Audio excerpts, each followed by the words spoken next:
हरियाणा से, और उनके बगल में है वरिंदर हुडा जी हरियाणा से ही, और राजेंद्र जी है पंजाब से, और आज के मीटिंग के जो प्रधान जी रहे बूटा सिंह गुर्जगिल जी पंजाब से, मैं हूँ कविता कुरुगंटी कर्नाटका से, डॉक्टर आशीष मित्तल है उत्तर प्रदेश से, और जसबीर जी है हरियाणा से, जसबीर भट्टी जी, और हाँ इतने लोग आज के प्रेस कॉन्फ्रेंस में हैं। मैं बूटा सिंह जी को माइक दे रही हूँ। सारे प्रेस वाले साथियों का बहुत बहुत धन्यवाद ਜਿਹੜਾ ਸਾਡੇ ਪ੍ਰੋਗਰਾਮ ਨੂੰ ਲਗਾਤਾਰ ਲੋਕਾਂ ਤੱਕ ਲਿਜਾਣ ਦੇ ਲਈ ਵੱਡਾ ਯੋਗਦਾਨ ਪਾ ਰਹੇ ਆ। ਅਸੀਂ ਸੰਯੁਕਤ ਮੋਰਚੇ ਵੱਲੋਂ ਉਹਨਾਂ ਦਾ ਧੰਨਵਾਦ ਕਰਦੇ ਹਾਂ। ਅੱਜ ਸੰਯੁਕਤ ਮੋਰਚੇ ਦੀ ਮੀਟਿੰਗ ਹੋਈ ਹੈ। ਮੀਟਿੰਗ ਦੇ ਵਿੱਚ ਅਸੀਂ ਕਈ ਪ੍ਰੋਗਰਾਮ ਐਲਾਨੇ ਆ। ਸਭ ਤੋਂ ਪਹਿਲਾਂ 15 ਮਾਰਚ ਨੂੰ ਡੀਜ਼ਲ ਪੈਟਰੋਲ ਗੈਸ ਜਿਹੜੀ ਅਸਮਾਨਾਂ ਨੂੰ ਛੂਹ ਰਹੀ ਹੈ, ਆਮ ਲੋਕਾਂ ਦੀ ਪਹੁੰਚ ਤੋਂ ਬਾਹਰ ਹੁੰਦਾ ਜਾ ਰਿਹਾ, ਇਹਨਾਂ ਦੇ ਵਿਰੋਧ ਦੇ ਵਿੱਚ ਨਾਲ ਕਾਰਪੋਰੇਟ ਤੇ ਨਿੱਜੀਕਰਨ ਵਿਰੋਧੀ ਦਿਨ, ਖਾਸ ਕਰਕੇ ਜਿਹੜਾ ਰੇਲਵੇ ਦਾ ਨਿੱਜੀਕਰਨ ਹੋ ਰਿਹਾ ਉਹ ਟ੍ਰੇਡ ਯੂਨੀਅਨਾਂ ਦੇ ਨਾਲ ਜਿਹੜੀਆਂ ਰੇਲਵੇ ਦੀਆਂ ਉਹਨਾਂ ਨਾਲ ਮਿਲ ਕੇ ਅਸੀਂ ਉਹਨਾਂ ਦੀ ਪੂਰੀ ਸਪੋਰਟ ਕਰ ਰਹੇ ਹਾਂ। ਸਾਂਝਾ ਪ੍ਰੋਗਰਾਮ ਇਹ 15 ਤਰੀਕ ਨੂੰ ਅਸੀਂ ਕਰ ਰਹੇ ਹਾਂ। ਸਾਰੇ ਜਿਹੜੇ ਰੇਲਵੇ ਵਾਲੇ ਆ ਤੇ ਨਾਲ ਜਿਹੜੇ ਸਾਡੇ ਸੰਯੁਕਤ ਮੋਰਚੇ ਵਾਲੇ ਕਿਸਾਨ ਹੋਣਗੇ, ਉਹ ਰੇਲਵੇ ਸਟੇਸ਼ਨਾਂ ਤੇ ਜਾ ਕੇ ਉਹਨਾਂ ਨੂੰ ਬਣਾਇਆ ਹੋਇਆ ਵਿਰੋਧ ਕਰਨ ਦਾ, ਤੇ ਨਾਲ ਅਸੀਂ ਜਿਹੜੇ ਮੰਗ ਪੱਤਰ ਜਿੱਥੇ ਐਸਡੀਐਮ ਨੂੰ ਦਿੱਤਾ ਜਾਂਦਾ ਐਸਡੀਐਮ ਨੂੰ, ਤੇ ਜਿੱਥੇ ਡੀਸੀ ਨੂੰ ਦਿੱਤਾ ਜਾਂਦਾ ਡੀਸੀ ਨੂੰ, ਤੇ ਬਾਕੀ ਜੋ ਮੋਰਚੇ ਪੰਜਾਬ ਦੇ ਵਿੱਚ ਚੱਲ ਰਹੇ ਆ ਉਹਨਾਂ ਮੋਰਚਿਆਂ ਤੇ ਵੀ ਇਹ ਜਿਹੜਾ 15 ਮਾਰਚ ਹੈ ਡੀਜ਼ਲ ਗੈਸ ਪੈਟਰੋਲ ਤੇ ਨਿੱਜੀਕਰਨ ਦੇ ਵਿਰੁੱਧ ਇਹ ਦਿਨ ਅਸੀਂ ਮਨਾ ਰਹੇ ਹਾਂ। 17 ਮਾਰਚ ਨੂੰ ਸਾਂਝੀ ਇੱਕ ਮੀਟਿੰਗ ਅਸੀਂ ਸੱਦੀ ਹੈ, ਜਿਹਦੇ ਵਿੱਚ ਆਲ ਇੰਡੀਆ ਲੈਵਲ ਦੀਆਂ ਜਿਹੜੀਆਂ ਟ੍ਰੇਡ ਯੂਨੀਅਨ ਨਾਲ ਟਰੱਕ ਆਪਰੇਟਰ, ਬੱਸਾਂ ਵਾਲੇ,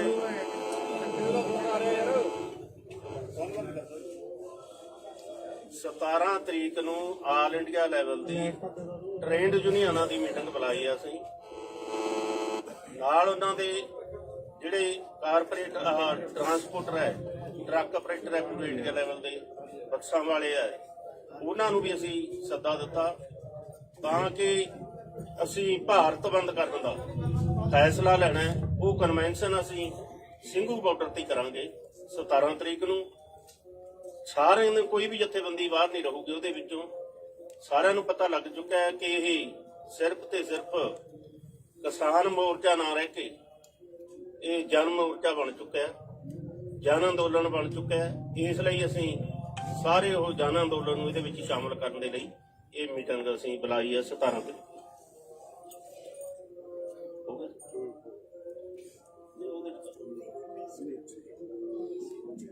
ਚਲੋ ਇਹਦੀ ਡੇਟ ਜਿਹੜਾ ਭਾਰਤ ਬੰਦ ਕਰਨਾ ਅਸੀਂ ਉਹਦੀ 26 ਤਰੀਕ ਅਸੀਂ ਤੈਅ ਕੀਤੀ ਹੈ, ਉਹਨਾਂ ਦੂਸਰਿਆਂ ਨੂੰ ਸ਼ਾਮਲ ਕਰ ਲਾਂਗੇ। 26 ਤਰੀਕ ਅਸੀਂ ਇਸ ਲਈ ਤੈਅ ਕੀਤੀ ਹੈ ਕਿ 26 ਤਰੀਕ ਨੂੰ ਦਿੱਲੀ ਦੇ ਬਾਰਡਰਾਂ ਤੇ ਆਇਆ ਨੂੰ ਸਾਨੂੰ ਪੂਰੇ 4 ਮਹੀਨੇ ਹੋ ਜਾਣਗੇ।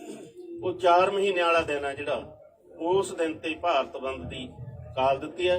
ਮੁਕੰਮਲ ਬੰਦ ਹੋਊਗਾ, ਸਵੇਰ ਤੋਂ ਲੈ ਕੇ ਸ਼ਾਮ ਤੱਕ ਕੁਝ ਵੀ ਨਹੀਂ ਚੱਲੂਗਾ, ਨਾ ਸੜਕਾਂ ਤੇ ਚੱਲੂਗਾ, ਨਾ ਰੇਲਵੇ ਟਰੈਕ ਤੇ ਚੱਲੂਗਾ, ਨਾ ਕੋਈ ਇਹੋ ਜਿਹਾ ਅਦਾਰਾ ਜਿਹੜਾ ਖੁੱਲਾ ਰਹੂਗਾ। ਮੁਕੰਮਲ ਬੰਦ ਹੋਊਗਾ, ਸ਼ਾਂਤਮਈ ਹੋਊਗਾ ਜਿਹੜਾ 26 ਤਰੀਕ ਦਾ। ਉਦੋਂ ਅੱਗੇ 19 ਮਾਰਚ ਨੂੰ ਅਸੀਂ ਮੰਡੀ ਬਚਾਓ, ਖੇਤੀ ਬਚਾਓ ਤੇ ਮੁਜ਼ਾਹਰਾ ਲਹਿਰ ਦੇ ਸ਼ਹੀਦਾਂ ਨੂੰ, ਜਿਹੜਾ ਪੰਜਾਬ ਦੇ ਵਿੱਚ ਇੱਕ ਮੁਜ਼ਾਹਰਾ ਲਹਿਰ ਚੱਲੀ, ਅੱਗੇ ਪਿੰਡ ਕਿਸ਼ਨਗੜ੍ਹ ਦੇ ਵਿੱਚ ਉਹ ਮੁਜ਼ਾਹਰਾ ਲਹਿਰ ਦਾ ਅਸੀਂ ਦਿਨ ਮਨਾਉਂਦੇ ਆ। ਉਹ ਵੀ ਅਸੀਂ ਫੈਸਲਾ ਕੀਤਾ ਕਿ ਐਤਕੀ ਬਾਰਡਰਾਂ ਦੇ ਉੱਪਰ ਹੀ ਮੁਜ਼ਾਹਰਾ ਲਹਿਰ ਦਾ ਜਿਹੜਾ ਦਿਨ ਆ ਉਹ ਮਨਾਇਆ ਜਾਊਗਾ। ਮੰਡੀ ਬਚਾਓ ਦੇ ਨਾਲ ਜਿਹੜਾ ਹੁਣੇ ਇਹਨਾਂ ਨੇ ਫੈਸਲਾ ਲਿਆ FCI ਨੇ ਕਿ ਜਿਹੜੇ ਕਿਸਾਨ ਦੇ ਕੋਲੇ ਮਾਲਕੀ ਜ਼ਮੀਨ ਦੇ ਕਾਗਜ਼ ਹੋਣਗੇ ਉਹਨਾਂ ਤੋਂ ਹੀ ਅੱਗੇ ਕਣਕ ਦੀ ਖਰੀਦ ਕੀਤੀ ਜਾਊਗੀ। ਜਿਨ੍ਹਾਂ ਕੋਲੇ ਨਹੀਂ ਹੋਣਗੇ ਉਹ ਕਾਗਜ਼ਾਤ, ਜਮਾਬੰਦੀ ਨਹੀਂ ਹੋਊਗੀ, ਗਿਰਦਾਵਰੀਆਂ ਨਹੀਂ ਹੋਣਗੀਆਂ, ਉਹਨਾਂ ਦੀ ਫਸਲ ਨਹੀਂ ਖਰੀਦੀ ਜਾਊਗੀ। ਅਸੀਂ ਸਮਝਦੇ ਹਾਂ ਕਿ ਇਹ ਜਿਹੜੇ ਤਿੰਨੇ ਕਾਲੇ ਕਾਨੂੰਨ ਬਣਾਏ ਆ, ਇਹਨਾਂ ਕਾਨੂੰਨਾਂ ਦਾ ਹੀ ਹਿੱਸਾ ਹੈ ਕਿ ਕਿਹੜੇ ਢੰਗ ਨਾਲ ਉਹ ਕਣਕ ਦੀ ਖਰੀਦ ਤੋਂ ਪਿੱਛੇ ਹਟਣਾ। ਪੰਜਾਬ ਦੇ ਵਿੱਚ ਬਹੁਤ ਸਾਰੇ, ਹਰਿਆਣੇ ਦੇ ਵਿੱਚ ਬਹੁਤ ਸਾਰੇ ਜਿਹੜੇ ਲੋਕ ਹੈ ਜਿਹੜੇ ਜ਼ਮੀਨਾਂ ਦੇ ਮਾਲਕ ਨਹੀਂ, ਠੇਕੇ ਉੱਪਰ ਲੈ ਕੇ ਉਹ ਖੇਤੀ ਕਰਦੇ ਆ, ਤੇ ਉਹ ਜਿਹੜੇ ਠੇਕੇ ਵਾਲੇ ਲੋਕ ਨੇ ਉਹ ਮਤਲਬ ਬਾਹਰਲੀਆਂ ਕੰਟਰੀਆਂ ਦੇ ਵਿੱਚ ਬੈਠੇ ਨੇ ਤੇ ਉਹਨਾਂ ਦੀਆਂ ਜ਼ਮੀਨਾਂ ਤੇ ਖੇਤੀ ਅਸੀਂ ਕਰਦੇ ਆ। ਇਹਦਾ ਮਤਲਬ ਇਹ ਹੋਊਗਾ ਕਿ ਸਾਡੇ ਪਾਸ ਉਹ ਕਾਗਜ਼ਾਤ ਨਹੀਂ ਹੋਣਗੇ ਤੇ ਸਾਡੀ ਜਿਹੜੀ ਫਸਲ ਹੈ ਉਹ ਨਹੀਂ ਮਤਲਬ ਖਰੀਦੀ ਜਾਊਗੀ। ਇਹ ਵੀ ਇਸ ਕਰਕੇ ਅਸੀਂ ਜਿਹੜਾ ਇਹ ਖੇਤੀ ਬਚਾਓ ਮੰਡੀ ਬਚਾਓ ਮੁਜ਼ਾਹਰਾ ਲਹਿਰ ਦੇ ਸ਼ਹੀਦਾਂ ਦਾ 19 ਮਾਰਚ ਉਹਨਾਂ ਨੂੰ ਅਸੀਂ ਸਮਰਪਿਤ ਕੀਤਾ। 19 ਮਾਰਚ ਨੂੰ ਜਿਹੜਾ ਮੈਂ ਪਹਿਲਾਂ ਬੋਲ ਚੁੱਕਿਆ ਕਿ ਉਸ ਢੰਗ ਦੇ ਨਾਲ ਅਸੀਂ ਐਸਡੀਮਾ ਨੂੰ ਮੰਗ ਪੱਤਰ ਦੇ ਕੇ ਤੇ ਇੱਥੇ ਜਿਹੜਾ ਮੁਜ਼ਾਹਰਾ ਲਹਿਰ ਦੇ ਸ਼ਹੀਦਾਂ ਨੂੰ ਸ਼ਰਧਾਂਜਲੀ ਭੇਟ ਕਰਕੇ ਇਹ ਦਿਨ ਮਨਾਵਾਂਗੇ। 23 ਮਾਰਚ ਨੂੰ ਅਸੀਂ ਸਾਰੇ ਜਾਣਦੇ ਹਾਂ ਸ਼ਹੀਦ ਆਜਮ ਭਗਤ ਸਿੰਘ, ਜਿਨ੍ਹਾਂ ਨੇ ਕਾਰਪੋਰੇਟ ਘਰਾਣਿਆਂ ਦੇ ਵਿਰੋਧ ਦੇ ਵਿੱਚ ਕਾਰਪੋਰੇਟਾਂ ਨੂੰ ਭਜਾਓ ਤੇ ਦੇਸ਼ ਨੂੰ ਆਜ਼ਾਦ ਕਰਾਓ, ਅੰਗਰੇਜ਼ਾਂ ਨੂੰ ਭਜਾਓ ਦਾ ਸੱਦਾ ਦਿੱਤਾ ਔਰ ਉਹਨਾਂ ਨੇ ਫਾਂਸੀ ਦਾ ਰੱਸਾ ਜਿਹੜਾ ਚੁੰਮਿਆ। ਉਸ ਦਿਨ ਤੇ ਰਾਜਗੁਰੂ ਸੁਖਦੇਵ, ਸਰਦਾਰ ਭਗਤ ਸਿੰਘ, ਉਹਨਾਂ ਦਾ ਸ਼ਹੀਦੀ ਦਿਹਾੜਾ ਸੀ, ਉਹ ਵੀ ਬਾਰਡਰਾਂ ਦੇ ਉੱਪਰ ਹੀ ਬਣਾਉਣ ਦਾ ਫੈਸਲਾ ਕੀਤਾ। ਅਸੀਂ ਸੱਦਾ ਦੇਵਾਂਗੇ ਸਾਰੇ ਹਰਿਆਣੇ ਦੇ, ਭਾਰਤ ਦੇ, ਪੰਜਾਬ ਦੇ ਜਿਹੜੇ ਨੌਜਵਾਨ ਹੈ ਕਿ ਉਹ ਯੂਥ ਸਾਰੇ ਦਾ ਸਾਰਾ ਉਹੀ ਪੱਗ ਜੋ ਭਗਤ ਸਿੰਘ ਦੇ ਬੰਨੀ ਸੀ ਉਹ ਪੱਗਾਂ ਬੰਨ੍ਹ ਕੇ ਦਿੱਲੀ ਵੱਲ ਨੂੰ ਵਹੀਰਾਂ ਕੱਤਣ ਤੇ ਉਹਨਾਂ ਦਾ ਜਿਹੜਾ ਸ਼ਹੀਦੀ ਦਿਹਾੜਾ ਹੈ ਉਹ ਇਹਨਾਂ ਬਾਰਡਰਾਂ ਦੇ ਉੱਪਰ ਹੀ ਮਨਾਇਆ ਜਾਵੇ। ਉਸ ਤੋਂ ਅੱਗੇ ਹੋਲੇ ਮਹੱਲੇ ਦਾ ਸੀ ਇੱਕ ਏਜੰਡਾ ਸਾਡੇ ਕੋਲੇ ਆਇਆ।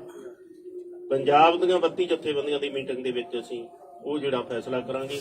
ਅੱਜ ਦੀ ਮੀਟਿੰਗ ਦੇ ਵਿੱਚ ਇਹ ਜਿਹੜੇ ਪ੍ਰੋਗਰਾਮ ਹੈ ਇਹਨਾਂ ਦਾ ਅਸੀਂ ਐਲਾਨ ਕਰਦੇ ਹਾਂ ਤੇ ਨਾਲ ਜਿਹੜਾ ਮੋਰਚਾ ਸਾਡਾ ਚੱਲ ਰਿਹਾ ਹੈ ਜਿਉਂ ਦੀ ਤਿਉਂ ਚੱਲੂਗਾ।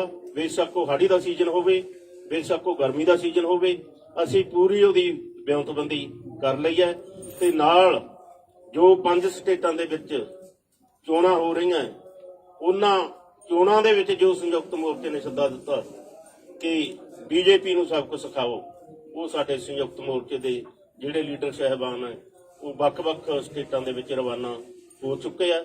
ਉਹ ਪ੍ਰਚਾਰ ਆਪਦਾ ਚੋਣਾਂ ਦਾ ਕਰਨਗੇ, ਅਸੀਂ ਪ੍ਰਚਾਰ ਸਾਡਾ ਸੰਯੁਕਤ ਮੋਰਚੇ ਦਾ ਉਹਨਾਂ ਕਿਸਾਨਾਂ ਤੱਕ ਲੈ ਕੇ ਜਾਵਾਂਗੇ ਕਿ ਇਹ ਕਿਸਾਨਾਂ ਨੂੰ ਕਿਵੇਂ ਗਮਰਾਹ ਕਰ ਰਹੇ ਆ, ਕਿਵੇਂ ਜ਼ਮੀਨਾਂ ਹਥਿਆ ਰਹੇ ਆ, ਕਿਵੇਂ ਖੇਤੀ ਖੋਹ ਰਹੇ ਆ ਤੇ ਕਿਵੇਂ ਹਰਾਸਮੈਂਟ ਕਿਸਾਨਾਂ ਦੀ ਹੋ ਰਹੀ ਹੈ ਤੇ ਨਾਲ ਰਿਪਰੈਸ਼ਨ ਹੈ ਜਿਹੜਾ ਝੂਠੇ ਕੇਸ ਬਣਾ ਕੇ ਇਰਾਦਾ ਕਤਲ ਦੇ ਜੇਲ੍ਹਾਂ ਦੇ ਵਿੱਚ ਡੱਕੇ ਹੋਏ ਆ ਤੇ ਉਹ ਰਿਪਰੈਸ਼ਨ ਹੈ ਜਿਹੜਾ ਉਹ ਵੀ ਅਸੀਂ ਸਾਰੇ ਭਾਰਤ ਦੇ ਵਿੱਚ ਉਹ 5 ਸਟੇਟਾਂ ਦੇ ਵਿੱਚ ਲੈ ਕੇ ਜਾਵਾਂਗੇ।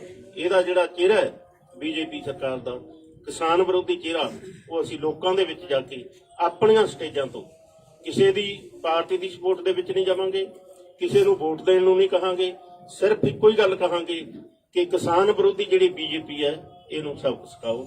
ਅੱਜ ਦੀ ਮੀਟਿੰਗ ਦੇ ਸਾਡੇ ਇਹ ਪ੍ਰੋਗਰਾਮ। सर, मैं भारत बंद और जो कैलेंडर है उसको जरा हिंदी में या अंग्रेजी में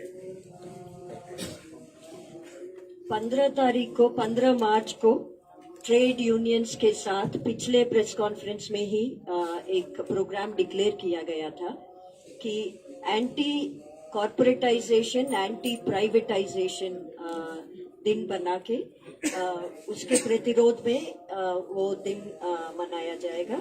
तो डीजल और पेट्रोल के बढ़ते हुए दाम को भी उस दिन स्पेसिफिकली हाईलाइट करते हुए 15 मार्च के कार्यक्रम होंगे। क्या कार्यक्रम है?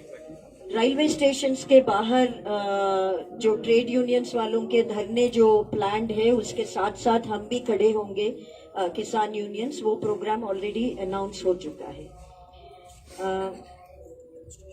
डेमोन्स्ट्रेशंस मेनली धरने होंगे। SDM-DC को ज्ञापन दे दिया जाएगा और 19 तारीख को 2 अलग अलग इश्यूज बट इंटरकनेक्टेड इश्यूज उसको लेके 19 का दिन मार्क किया जाएगा। एक है खेती बचाओ मंडी बचाओ, जो खास करके FCI के ऊपर जो वीकनिंग वाला अटैक हो रहा है और पंजाब में और बाकी राज्यों में भी, हरियाणा में पिछले साल शुरू हुआ था पंजीकरण कराना। This is directly related to landless tenants को क्या खतरे हैं आगे जाके प्रोक्योरमेंट रेजिम में, वो हाईलाइट करते हुए मुजाहरा लहर का शहादत जो हुआ था उसी दिन, ये दोनों दे आर कनेक्टेड, वो हाईलाइट करते हुए 19 तारीख को मंडियों के पास भी धरने वो सब होंगे और ये देश भर में होगा। और उसके बाद 23 को जो शहीद दिवस है, उस शहीद दिवस में जैसे आपने पिछले दिनों में देखा केएमपी ब्लॉकेट के लिए रिस्पांस देखा, जब महिला दिवस का हमने ये कॉल दिया था कि महिलाएं आए ये मोर्चों के प्रोटेस्ट साइट्स पे, आपने देखा हजारों की संख्या में कैसे आए हैं। ऐसे ही शहीद दिवस पे हमारा कॉल है कि देश के युवा ये प्रोटेस्ट साइट्स पे पहुंचे, वो है 23 तारीख का। और 26 तारीख को ऑल ओवर इंडिया, हाँ शहीद दिवस तो ऑल ओवर इंडिया होगा, जैसे 19 का भी ऑल ओवर इंडिया है। 26 को है भारत बंद सुबह से शाम तक, और उस भारत बंद का प्रिपरेशन में हम 27 मार्च को एक इंटरनल मीटिंग भी करेंगे। कई सारे 17 मार्च को अलग अलग यूनियंस के साथ, ट्रांसपोर्टर्स एसोसिएशंस के साथ, अलग अलग लोगों के साथ, और 28 को होली के दिन ये 3 कानून को जलाया जाएगा। ये है कार्यक्रम। मैं वहां से माइक घुमाऊं प्रधान जी। साथियों, हमने बहुत विस्तार से मूल्यांकन किया कि आंदोलन की क्या स्थिति है। हम समझते हैं कि आंदोलन का लोग किसानों का गुस्सा इन सवालों पर बढ़ रहा है। ये बात कही जाती है कि धरनों पे संख्या कम है, जो स्थिति काम की बढ़ रही है उसमें ऐसा दिख सकता है, लेकिन धीरे धीरे कई सारे कार्यक्रमों में खासतौर से 23 तारीख को इन धरनों की संख्या बहुत तेजी से बढ़ेगी। मैं उत्तर प्रदेश से आपको बता दूं कि लगातार एक ट्रैक्टर यात्रा जो है तराई के इलाके में चल रही है। बहुत बड़ी बड़ी जनसभाएं और महापंचायतें उत्तर प्रदेश में हो रही हैं जो नहीं हो रही थी। लखनऊ के अंदर एक पक्का मोर्चा लगातार बैठा हुआ है, काकोरी के अंदर, पूर्वी उत्तर प्रदेश के अंदर बड़ी बड़ी महासभाएं हो रही हैं, इलाहाबाद में हुई, आज बलिया में हुई है। तो इस तरह से ये आंदोलन पूरे उत्तर प्रदेश के अंदर फैल रहा है, इस इलाके में जहां पर बहुत दमन था और आंदोलन के बढ़ने की स्थिति नहीं थी। ये बात प्रतिबद्धता के साथ हम कह सकते हैं कि किसानों का गुस्सा तीनों कानून को वापस कराने, बिजली बिल का सवाल तेजी से बढ़ा है पेट्रोल डीजल रसोई गैस के साथ, और टोल का जो वसूली ज्यादा तेजी से की जा रही है, दुगना रेट ले लिया जाता है और ऑटोमेटिकली फास्टैग से कट जाता है। ये एक सवाल हमारे प्रचार का बड़ा सवाल होगा और हम देश भर में टोल फ्री करने की तरफ बढ़ेंगे।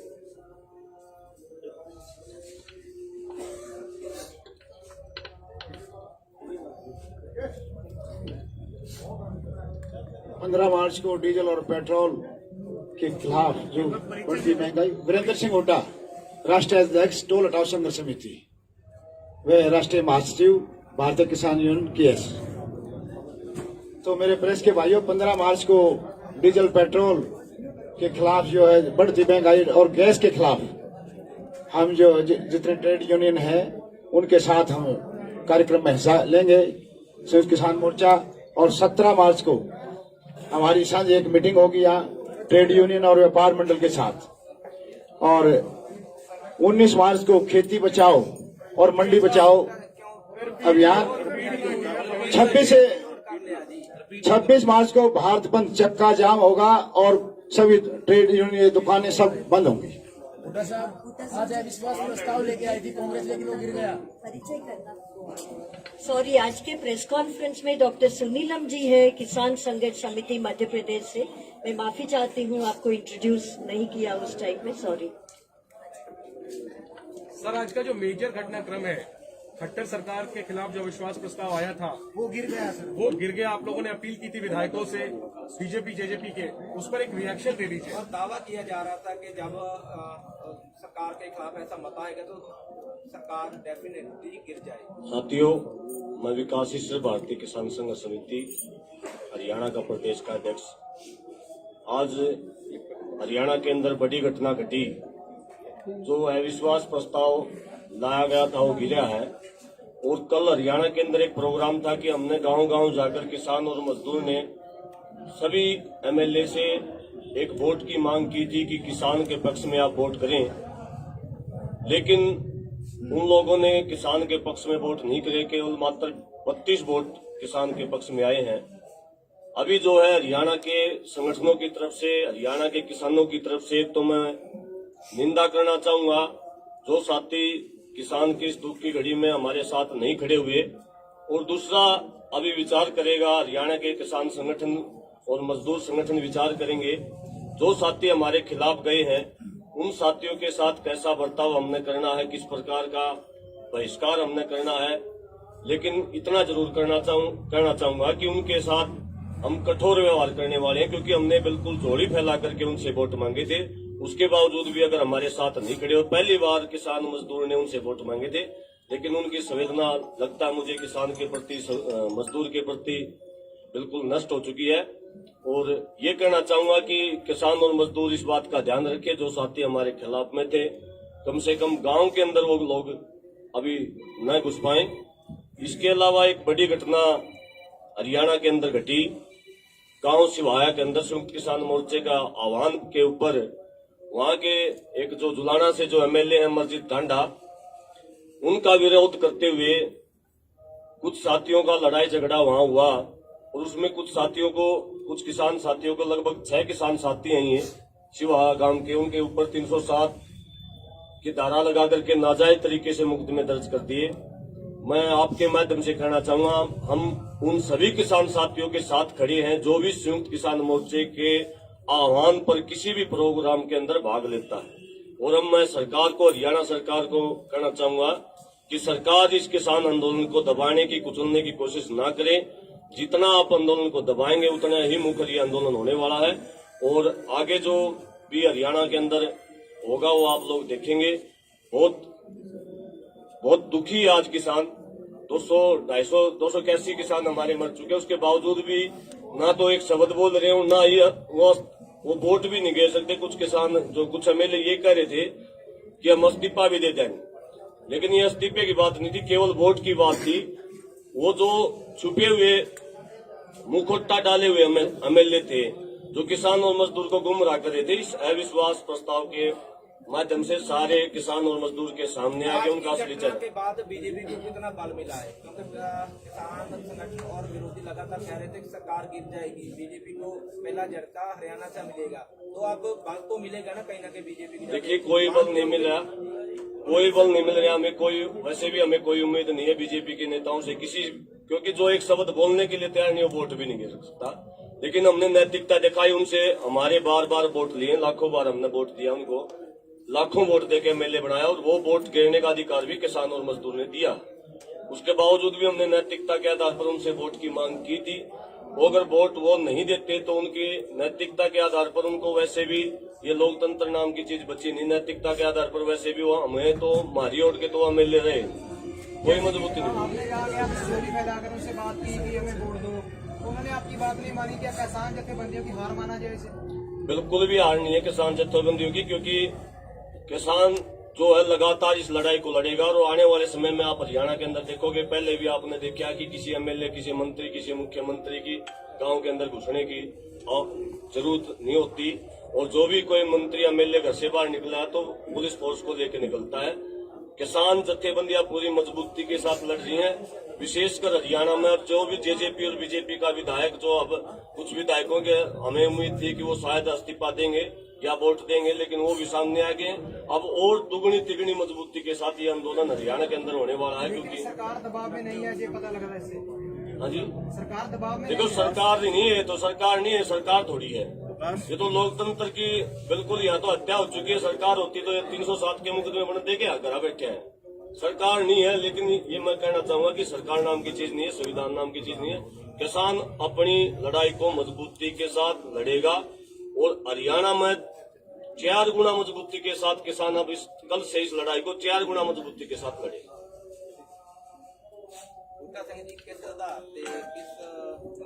थोड़ा ਜਿਹਾ जो ਇਹਨਾਂ ਨੇ सवाल करे ना, देखो ਇਸੇ ਨਾਲ ਹੀ ਜੁੜਿਆ ਸਵਾਲ ਆ ਜੀ, ਇਸੇ ਨਾਲ ਹੀ ਜੁੜਿਆ। ਜੋ ਕਿਸਾਨ ਆਗੂ ਲਗਾਤਾਰ ਦਾਅਵਾ ਕਰ ਰਹੇ ਸੀ ਪਿਛਲੇ ਸਮੇਂ ਤੋਂ ਕਿ ਜੇਕਰ ਜੇ ਆਪ ਨੂੰ ਵਿਸ਼ਵਾਸ ਨਾ ਰੱਖਿਆ ਜਾਏਗਾ ਤਾਂ ਸਰਕਾਰ ਟੈਕਸ ਨਹੀਂ ਦਿੱਤੇਗੀ, ਉਹਦੇ ਪਿੱਛੇ ਆਧਾਰ ਕੀ ਸੀ, ਉਹਦੇ ਪਿੱਛੇ ਜ਼ਮੀਨੀ ਹਕੀਕਤ ਸੀ ਕੀ ਸੀਗੀ ਕਿ ਜਿਹੜੀ ਅੱਜ ਜਾ ਕੇ ਮਿੱਟੀ ਵਿੱਚ ਰੁਲ ਗਈ? ਤੁਹਾਨੂੰ ਕੋਈ ਸੰਕੇਤ, ਤੁਹਾਡਾ ਕੋਈ ਵਿਸ਼ਵਾਸ ਤਾਂ ਹੋਵੇਗਾ ਜਿਹੜਾ ਇਹਨਾਂ ਕੌਨਫੀਡੈਂਸ ਤੁਸੀਂ ਕਹਿ ਰਹੇ ਸੀ ਵਾਰਨਾ ਸਰਕਾਰ ਡਿੱਗੇਗੀ ਕੋਈ ਨਹੀਂ ਪਤਾ ਉਹ ਕਿਸ ਆਧਾਰ ਤੇ ਕਹਿ ਰਹੇ ਸੀ? ਹਵਾ ਹਵਾਈ ਗੱਲਾਂ ਸੀ, ਧਰਾਤਲ ਨਹੀਂ ਪਛਾਣੀ ਗਈ ਸੀ ਤੁਹਾਡੇ ਤੋਂ? ਦੇਖੋ, ਸਾਡਾ ਕੰਮ ਹੁੰਦਾ ਅਸਲ ਦੇ ਵਿੱਚ ਆਪਣਾ ਪ੍ਰਚਾਰ ਲੈ ਕੇ ਜਾਣਾ। ਹੁਣ ਸਵਾਲ ਜੁੜ ਜੂਗਾ ਜਾ ਕੇ 5 ਸਟੇਟਾਂ ਦੇ ਨਾਲ। ਅਗਰ ਉੱਥੇ ਬੀਜੇਪੀ ਜਿੱਤ ਜਾਂਦੀ ਹੈ ਤਾਂ ਤੁਸੀਂ ਫੇਰ ਇਹ ਸਵਾਲ ਕਰਨਾ ਕਿ ਕਿਸਾਨ ਸੰਯੁਕਤ ਮੋਰਚੇ ਦੀ ਹਾਰ ਹੋਗੀ। ਸਵਾਲ ਹਾਰ ਦਾ ਨਹੀਂ ਹੈ, ਸਵਾਲ ਉਹਨਾਂ ਦੇ ਵਿਰੋਧ ਦੇ ਵਿੱਚ ਲੋਕਾਂ ਨੂੰ ਗੱਲ ਕਹਿਣ ਦਾ, ਆਪਣੇ ਮੋਰਚੇ ਦੇ ਨਾਲ ਜੋੜਨ ਦਾ। ਇਹੀ ਹਰਿਆਣੇ ਦੇ ਵਿੱਚ, ਜਿਵੇਂ ਪੰਜਾਬ ਦੇ ਵਿੱਚ ਪਹਿਲਾਂ ਸ਼ੁਰੂ ਹੋਇਆ ਸੀ, ਜੇ ਹਰਿਆਣੇ ਦੇ ਵਿੱਚ ਐਡਵਾਂਸ ਸ਼ੁਰੂ ਹੋਇਆ ਹੁੰਦਾ ਤਾਂ ਗਿਰ ਜਾਂਦੀ। ਵੱਡੀਆਂ ਰੈਲੀਆਂ ਜਿਹੜੀਆਂ ਆਰਗੇਨਾਈਜ਼ ਕੀਤੀਆਂ ਗਈਆਂ ਵੀ ਉਹਦੀ ਲੱਗਦਾ ਆਊਟਪੁੱਟ ਨਿਕਲੂਗੀ ਹੁਣ, ਜਾਂ ਕੀ ਕਿਹਾ ਜਾ ਸਕਦਾ? ਕਿਉਂਕਿ ਵੱਡੀਆਂ ਰੈਲੀਆਂ ਹਰਿਆਣੇ ਦੇ ਵਿੱਚ ਵੀ ਬਹੁਤ ਸਾਰੀਆਂ ਮਹਾਂਪੰਚਾਇਤਾਂ ਹਰਿਆਣੇ ਚ ਵੀ ਹੋਈਆਂ, ਲੇਕਿਨ ਤੁਸੀਂ ਕਹਿੰਦੇ ਹੋ ਕਿ ਲੋਕਾਂ ਨੂੰ ਜੋੜਨ ਦੀ ਗੱਲ ਕੀਤੀ ਜਾਵੇ। ਇਹਦਾ ਮਤਲਬ ਹਰਿਆਣਾ ਦਾ ਹਜੇ ਬਹੁਤ ਸਾਰਾ ਹਿੱਸਾ ਇਹੋ ਜਿਹਾ ਹੈਗਾ ਜਿਹੜਾ ਨਹੀਂ ਜੁੜਿਆ ਧਰਨੇ ਦੇ ਨਾਲ ਜਾਂ ਅੰਦੋਲਨ ਨਾਲ। ਅਸੀਂ ਕੋਸ਼ਿਸ਼ ਕਰ ਰਹੇ ਹਾਂ ਕਿ ਹਰਿਆਣਾ ਔਰ ਪੰਜਾਬ ਦੇ ਵਿੱਚ ਇਹ ਵੱਡੀਆਂ ਮਹਾਂਪੰਚਾਇਤਾਂ ਨਾ ਹੋਣ। ਜਿੱਥੇ ਅਜੇ ਅੰਦੋਲਨ ਨਹੀਂ ਭਖਿਆ ਉੱਥੇ ਜ਼ਿਆਦਾ ਲੋੜ ਲੱਗਦੀ ਹੈ ਸਾਨੂੰ। ਉੱਧਰ ਨੂੰ ਅਸੀਂ ਜਾ ਰਹੇ ਹਾਂ, ਵੱਡੀਆਂ ਮਹਾਂਪੰਚਾਇਤਾਂ ਉੱਧਰ ਨੂੰ ਕਰ ਰਹੇ ਹਾਂ, ਲੋਕਾਂ ਨੂੰ ਨਾਲ ਜੋੜ ਰਹੇ ਹਾਂ। ਤੁਸੀਂ ਇਹਨੂੰ ਐਂ ਨਾ ਦੇਖੋ ਕਿ ਇਹ ਮੋਰਚਾ ਹਫ਼ਤੇ ਨੂੰ ਖਤਮ ਹੋਣ ਵਾਲਾ। ਅਸੀਂ ਇਸ ਨਾਲ ਨਹੀਂ ਬੈਠੇ। ਅਸੀਂ ਜਦ ਤੱਕ ਪੂਰੇ ਭਾਰਤ ਦੇ ਵਿੱਚ ਫੈਲਦਾ ਨਹੀਂ ਤੇ ਮੋਦੀ ਸਰਕਾਰ ਝੁਕ ਨਹੀਂ ਜਾਂਦੀ ਉਦੋਂ ਤੱਕ ਬੈਠੇ ਆ। ਕੋਈ ਕਾਹਲ ਨਹੀਂ ਹੈ ਸਰ। ਹੁਣ ਤੱਕ ਕਹਿੰਦੇ ਰਹਿ ਕਿ ਨਹੀਂ, ਹੁਣ ਪਿਛਲੀ ਸਾਰੇ ਦਾਅਵਾ ਕੀਤਾ ਹੈ ਇਸਦਾ ਕਿ ਪੂਰੇ ਦੇਸ਼ ਭਰ ਵਿੱਚ ਅੰਦੋਲਨ ਭਖ ਚੁੱਕਿਆ, ਲੋਕ ਜਾਗਰੂਕ ਹੋ ਚੁੱਕੇ ਹੋ। ਤੁਸੀਂ ਕਹਿ ਰਹੇ ਹੋ ਕਿ ਹਜੇ ਭਖਿਆ ਨਹੀਂਗਾ। ਔਰ ਦੂਸਰਾ ਸਵਾਲ ਇਹ ਆ, ਬੀਜੇਪੀ ਲਗਾਤਾਰ ਕਹਿੰਦੀ ਆ ਕਿ ਕੁਝ ਪੋਲੀਟੀਕਲ ਪਾਰਟੀਆਂ ਨੂੰ ਫਾਇਦਾ ਦੇਣ ਦੇ ਲਈ ਸੰਯੁਕਤ ਕਿਸਾਨ ਮੋਰਚੇ ਦੇ ਲੀਡਰ ਜਿਹੜੇ ਕਿ 5 ਸੂਬਿਆਂ ਦੇ ਵਿੱਚ ਜਾ ਰਹੇ ਨੇ। ਜੇਕਰ ਹਰਿਆਣਾ ਦੇ ਵਿੱਚ ਏਡੀ ਵੱਡੀ ਲਾਮਬੰਦੀ ਦੇ ਬਾਵਜੂਦ ਤੁਹਾਡੇ ਨਹੀਂ ਹੋ ਸਕਿਆ ਕੰਮ, ਤਾਂ ਤੁਹਾਨੂੰ ਕਿਵੇਂ ਲੱਗਦਾ ਕਿ ਦੂਜੇ ਸੂਬੇ ਵੀ ਤੁਹਾਡੇ ਅੰਗੇਜਡ ਟੂ ਬੀਜੇਪੀ ਵੋਟ ਕਰ ਸਕਦੇ ਨੇ? ਇੱਥੇ ਤੁਸੀਂ ਕਹਿੰਦੇ ਹਰਿਆਣਾ ਨਹੀਂ ਜਾਗਿਆ ਸੀ, ਇੱਕ ਪਾਸੇ ਕਹਿੰਦੇ ਹਰਿਆਣਾ ਪੂਰੀ ਤਰ੍ਹਾਂ ਉੱਠ ਕੇ ਨਾਲ ਆ ਗਿਆ, ਬਲਕਿ ਹਰਿਆਣਾ ਦਾ 25 ਨਵੰਬਰ ਤੋਂ ਹੀ ਬੈਰੀਕੇਡ ਹਟਾਉਣ ਦੇ ਵਿੱਚ ਜਾਗਿਆ ਹੋਇਆ। ਦੇਖੋ ਸੁਣੋ, ਕੋਸ਼ਿਸ਼ ਕਰੋ ਇਹ ਗੱਲ ਨੂੰ। ਜਿਹੜੀ ਸਰਕਾਰ ਬਣਦੀ ਹੈ ਅਸੀਂ ਠੋਕ ਵਜਾ ਕੇ ਕਹਿੰਦੇ ਹੁੰਦੇ ਕਿ ਕਿਸਾਨਾਂ ਦੇ ਪੱਖ ਦੇ ਵਿੱਚ ਨਹੀਂ ਬਣਦੀ, ਇਹ ਲਟੇਰਿਆਂ ਦੇ ਪੱਖ ਦੇ ਵਿੱਚ ਬਣਦੀਆਂ ਸਰਕਾਰਾਂ, ਕਿਸੇ ਦੀ ਵੀ ਬਣ ਜੀ। ਤੁਸੀਂ ਐਂ ਕਿਉਂ ਦੇਖਦੇ ਹੋ ਕਿ ਅੱਜ ਮਤਲਬ ਜਿਹੜੇ ਚੁਣ ਕੇ ਭੇਜੇ ਸੀ ਅੱਜ ਉਹ ਕਿਸਾਨਾਂ ਦੇ ਬਣ ਜਾਣਗੇ? ਬਿਲਕੁਲ ਨਹੀਂ ਬਣਨਗੇ। ਉਹਨਾਂ ਤੇ ਦਬਾਅ ਹੁੰਦਾ ਹੈ, ਦਬਾਅ ਦੇ ਵਿੱਚ ਜਿਵੇਂ ਪੰਜਾਬ ਸਰਕਾਰ ਨੇ ਫੈਸਲੇ ਕੀਤੇ ਆ, ਦਬਾਅ ਜਦੋਂ ਬਣ ਜਾਂਦਾ ਉਹ ਫੈਸਲੇ ਕਰ ਲੈਂਦੇ ਆ। ਬੀਜੇਪੀ ਕੀ ਕਹਿੰਦੀ ਹੈ? ਬੀਜੇਪੀ ਤਾਂ ਬਹੁਤ ਕੁਝ ਕਿਹਾ ਹੈ, ਨਕਸਲੀ ਉਹਨੇ ਕਿਹਾ, ਫਰਜੀ ਵੀ ਉਹਨੇ ਕਿਹਾ, ਖਾਲਸਤਾਨੀ ਉਹਨੇ ਕਿਹਾ, ਵਿਚੋਲਗੇ ਉਹਨੇ ਕਿਹਾ। ਕੀ ਨਹੀਂ ਕਿਹਾ ਬੀਜੇਪੀ ਨੇ? ਸਾਨੂੰ ਬੀਜੇਪੀ ਬਹੁਤ ਕੁਝ ਕਹਿੰਦੀ ਹੈ। ਪਰ ਸਰ ਗੁਰਨਾਮ ਸਿੰਘ ਚਰੂਨੀ ਜੀ ਪਹਿਲਾਂ ਜਿਵੇਂ ਹਰਿਆਣਾ ਦੇ ਲੀਡਰਾਂ ਨਾਲ ਮੀਟਿੰਗਾਂ ਕਰ ਰਹੇ ਸੀ, ਤੁਹਾਨੂੰ ਨਹੀਂ ਲੱਗਦਾ ਕਿ ਉਹਨਾਂ ਨੂੰ ਰੋਕਿਆ ਗਿਆ ਗਲਤ ਰਿਹਾ? ਜੇ ਨਾ ਰੋਕਿਆ ਜਾਂਦਾ ਸ਼ਾਇਦ ਅੱਜ ਫੈਸਲੇ ਹੋਰ ਹੋ ਸਕਦੇ, ਤੁਹਾਡੇ ਹੱਕ ਦੇ ਵਿੱਚ ਆ ਸਕਦੇ। ਦੇਖੋ, ਜੋ ਕੋਈ ਅਸੂਲ ਬਣਾਉਂਦਾ ਨਾ, ਨੀਤੀ ਪਾਲਿਸੀ ਬਣਦੀ ਆ, ਉਹਦੇ ਤੇ ਪਹਿਰਾ ਦੇਣਾ ਬਹੁਤ ਜ਼ਰੂਰੀ ਹੈ ਸਾਡੇ ਲਈ। ਸਾਡੇ ਲਈ ਜੇ ਇੱਕ ਦੋ ਥਾਵਾਂ ਤੇ ਕਿਤੇ ਹਾਰ ਹੋ ਜੂ ਏਡੀ ਵੱਡੀ ਗੱਲ ਨਹੀਂ ਹੈ। ਵੱਡੀ ਗੱਲ ਸੰਯੁਕਤ ਮੋਰਚਾ ਇੱਕ ਰਹਿੰਦਾ ਜਾਂ ਨਾ ਰਹਿੰਦਾ, ਸਭ ਤੋਂ ਵੱਡੀ ਗੱਲ। ਪੋਲੀਟੀਕਲ ਬੰਦੇ ਦੀ ਗੱਲ ਹੁੰਦੀ ਹੈ ਜੀ। ਹਨਨ ਮੌਲਾ ਜੀ ਕਿਹਾ ਗਿਆ, ਜਿਵੇਂ ਵੀਰ ਦਾ ਕੁਐਸਚਨ ਸੀ ਉਹਦੇ ਨਾਲ ਜੁੜੇ ਕੁਐਸਚਨ ਹੈ ਵੀ ਪੋਲੀਟੀਕਲ ਲੋਕਾਂ ਨਾਲ ਜਦੋਂ ਮੀਟਿੰਗ ਕੀਤੀ ਜਾਂਦੀ ਹੈ ਤੇ ਜੀ ਨੂੰ ਵਰਜਾ ਜਾਂਦਾ, ਸਸਪੈਂਡ ਕਰ ਦਿੱਤਾ ਜਾਂਦਾ ਇੱਕ ਵਾਰ। ਹੁਣ ਲੋਕ ਆਵਾਜ਼ ਚੁੱਕ ਰਹੇ ਆ ਵੀ ਹਨਨ ਮੌਲਾ ਜੀ ਵੀ ਪੋਲੀਟੀਕਲ ਨੇ ਜਾਂ ਹੋਰ ਯਾਦਵ ਜੀ ਨੂੰ ਲੈ ਕੇ ਵੀ ਵਾਰ-ਵਾਰ ਗੱਲ ਚੁੱਕੀ ਜਾਂਦੀ ਹੈ, ਉੱਥੇ ਕੀ ਸਪਸ਼ਟੀਕਰਨ? ਦੇਖੋ, ਪੋਲੀਟੀਕਲ ਤਾਂ ਅਸੀਂ ਸਾਰੇ ਹਾਂ, ਕਦੇ ਨਹੀਂ ਕਹਿੰਦੇ ਅਸੀਂ ਗੈਰ ਸਿਆਸੀ। ਅਸੀਂ ਕਿਸਾਨਾਂ ਨੂੰ, ਲੋਕਾਂ ਨੂੰ ਜਨ ਅੰਦੋਲਨ ਬਣਾ ਕੇ ਲੁੱਟ ਤੋਂ ਬਚਾਉਣਾ ਸਾਡੀ ਸਿਆਸਤ ਹੈ। ਇਹਨਾਂ ਨੇ ਵੋਟਾਂ ਲੈ ਕੇ ਰਾਜ ਕਰਕੇ ਲੋਕਾਂ ਨੂੰ ਲੁੱਟਣਾ ਤੇ ਕਾਰਪੋਰੇਟ ਘਰਾਣੇ ਦੇ ਪੱਖ 'ਚ ਪਹੁੰਚਣਾ ਉਹਨਾਂ ਦੀ ਸਿਆਸਤ ਹੈ। ਅਸੀਂ ਕਦੋਂ ਕਹਿੰਦੇ ਅਸੀਂ ਗੈਰ ਸਿਆਸੀ? ਪਰ ਉਹ ਦੋ ਨਾਮ ਵੋਟਾਂ ਦੀ ਸਿਆਸਤ ਅਸੀਂ ਕਹਿੰਦੇ ਹਾਂ ਕਿ ਜਿਹੜੀਆਂ ਪੋਲੀਟੀਕਲ ਪਾਰਟੀਆਂ ਜਿਹੜੀਆਂ ਚੋਣਾਂ ਲੜ ਰਹੀਆਂ ਉਹਨਾਂ ਨੂੰ ਸਟੇਜ ਦੇ ਨੇੜੇ ਨਹੀਂ ਲੱਗਣ ਦੇਵਾਂਗੇ, ਉਹਨਾਂ ਨੂੰ ਇਹਦੀ ਵਰਤੋਂ ਨਹੀਂ ਕਰਨ ਦੇਵਾਂਗੇ, ਸਿਆਸੀ ਰੋਟੀਆਂ ਨਹੀਂ ਸਿੱਟਣਗੇ। ਸਵਾਲ ਇਹ ਆ, ਸਭ ਨੂੰ ਪਤਾ ਕਿ ਪੱਛਮੀ ਬੰਗਾਲ ਦਾ ਧੁਰਾ ਜਿਹੜਾ ਹੈਗਾ ਉਹ ਹੈਗਾ ਕਮਿਊਨਿਸਟ ਹੈਗਾ, ਉੱਥੇ ਜਿਹੜੇ ਖੱਬੇ ਪੱਖੀ ਬੋਲਬਾਲਾ ਰਿਹਾ ਹੁਣ ਤੱਕ ਹੈਗਾ। ਤਾਂ ਹੁਣ ਇਸ ਲਈ ਜਿਹੜੀਆਂ ਉੱਥੇ ਬੈਕਬੋਨ ਬਣਾਉਣ ਦੀ ਕੋਸ਼ਿਸ਼ ਕੀਤੀ ਜਾ ਰਹੀ ਕਿ ਉੱਥੇ ਸੈੱਟ ਬੈਕ ਨਾ ਲੱਗੇ ਉਹ ਵੋਟ ਨੂੰ। ਇਸ ਲਈ ਜ਼ਿਆਦਾਤਰ ਪ੍ਰੈਸ਼ਰ ਸੰਯੁਕਤ ਕਿਸਾਨ ਮੋਰਚੇ ਤੇ ਉਹਨਾਂ ਲੀਡਰਾਂ ਦਾ, ਇੱਥੇ ਜਿਹੜੇ ਲੀਡਰਾਂ ਦਾ ਪਿਛੋਕੜ ਜਾਂ ਹੁਣ ਵੀ ਜਿਹੜੇ ਰੈਲੇਬਲ ਜਿਹੜੇ ਉਹ ਖੱਬੇ ਪੱਖੀਆਂ ਨਾਲ ਉਹ ਕਹਿੰਦੇ ਆ ਕਿ ਅਸੀਂ ਉੱਥੇ ਜਾ ਕੇ ਸਾਨੂੰ ਇਹੋ ਜਿਹੇ ਪ੍ਰੋਗਰਾਮ ਕਰਨੇ ਚਾਹੀਦੇ ਨੇ। ਕਿ ਲੱਗਦਾ ਕਿ ਕਿਤੇ ਨਾ ਕਿਤੇ ਇੱਕ ਵਾਰ ਫਿਰ ਦੇਸ਼ ਦੀ ਰਾਜਨੀਤੀ ਵਿੱਚ ਉਹ ਖੱਬੇ ਪੱਖੀ ਜਿਹੜੀ ਚਾਰਧਾਰਾ ਡਾਊਨ ਹੋ ਗਈ ਜਾਂ ਸੈਟਬੈਕ ਲੱਗਾ, ਉਹਨੂੰ ਬਚਾਉਣ ਦੀ ਕੋਸ਼ਿਸ਼ ਹੋ ਰਹੀ ਹੈ ਸੰਯੁਕਤ ਕਿਸਾਨ ਮੋਰਚੇ ਦੇ ਬਹਾਨੇ। ਦੇਖੋ, ਕਿਸੇ ਲੋਕਾਂ ਦਾ ਇਹ ਨਿੱਜੀ ਤੌਰ ਤੇ ਕਿਸੇ ਦਾ ਵਿਚਾਰ ਹੋ ਸਕਦਾ ਹੈ, ਸੰਯੁਕਤ ਮੋਰਚੇ ਦਾ ਅਜਿਹਾ ਕੋਈ ਵਿਚਾਰ ਨਹੀਂ ਹੈ। ਕਿ ਇਹਨੂੰ ਪੋਲੀਟੀਕਲ ਰੰਗਤ ਦਿੱਤੀ ਜਾਵੇ। ਮੈਂ ਪਹਿਲਾਂ ਹੀ ਸਪਸ਼ਟ ਕਰ ਚੁੱਕਿਆ ਕਿ ਜਿਹੜੇ ਵੀ ਦੂਸਰੀਆਂ ਸਟੇਟਾਂ ਵਿੱਚ ਅਸੀਂ ਗਏ ਹਾਂ ਉਹਨਾਂ ਦਾ ਮਨੋਰਥ ਇਹ ਨਹੀਂ ਹੈ ਕਿ ਕਿਸੇ ਦੀ ਸਪੋਰਟ ਕਰਨਾ। ਮਨੋਰਥ ਅਸੀਂ ਠੋਕ ਕੇ ਹਰਾ ਸਕਦੇ ਹਾਂ ਆਪਦੀ ਗੱਲ ਲਿਜਾ ਕੇ, ਸਾਨੂੰ ਪੂਰਾ ਮੌਕਾ ਮਿਲ ਜੇ। ਹੁਣ ਤਾਂ ਸਾਨੂੰ ਸਮਾਂ ਥੋੜਾ ਮਿਲਿਆ। ਪੰਜਾਬ ਦੇ ਵਿੱਚ ਅਜਿਹਾ ਕੁਝ ਹੁੰਦਾ ਹੋਵੇ ਤਾਂ ਅਸੀਂ ਕਹਿ ਸਕਦੇ ਸੀ, 5 ਮਹੀਨੇ ਹੋ ਗਏ ਸੀ ਚੱਲਦਿਆਂ ਨੂੰ ਉੱਥੇ, ਪਰ ਜਿੱਥੇ ਅਜੇ ਅੰਦੋਲਨ ਹੋਣੇ ਹੀ ਗਿਆ। ਤੁਸੀਂ ਕਿਹਾ ਕਿ ਪਹਿਲਾਂ ਵੀ ਤੁਸੀਂ ਕਿਹਾ ਭਾਰਤ ਪੱਧਰ ਤੇ ਫੈਲ ਗਿਆ। 737 ਜ਼ਿਲ੍ਹੇ ਆ, 700 ਜ਼ਿਲ੍ਹੇ ਦੇ ਵਿੱਚ ਟ੍ਰੇਨਾਂ ਰੁਕ ਜਾਣਗੀਆਂ। ਇਹ ਛੋਟੀ ਗੱਲ ਥੋੜਾ। ਹੁਣ ਪਤਾ ਲੱਗੂਗਾ 26 ਤਰੀਕ ਨੂੰ ਕਿਹੋ ਜਿਹਾ ਬੰਦ ਹੁੰਦਾ। ਅਸੀਂ ਅੱਜ ਵੀ ਕਹਿੰਦੇ ਆ ਕਿ ਠੋਕ ਵਜਾ ਕੇ ਮੁਕੰਮਲ ਬੰਦ ਹੋਊਗਾ। ਫਿਰ ਥੋੜਾ ਜਿਹਾ ਸਵਾਲ ਨਿਕਲ ਆਉਣਾ ਕਿ ਜੀ ਫਲਾਨਾ ਪਾਸਾ ਜਿਹਾ ਰਹਿ ਗਿਆ। ਦੇਖੋ ਵੱਖ-ਵੱਖ ਸਟੇਟਾਂ ਦੇ ਵਿੱਚ ਵੱਖ-ਵੱਖ ਕੰਮ ਧੰਦੇ ਆ। ਕਿਤੇ ਵਾਢੀ ਸ਼ੁਰੂ ਹੋ ਗਈ ਹੈ, ਕਿਤੇ ਅਜੇ 20 ਦਿਨਾਂ ਨੂੰ ਹੋਣੀ ਹੈ।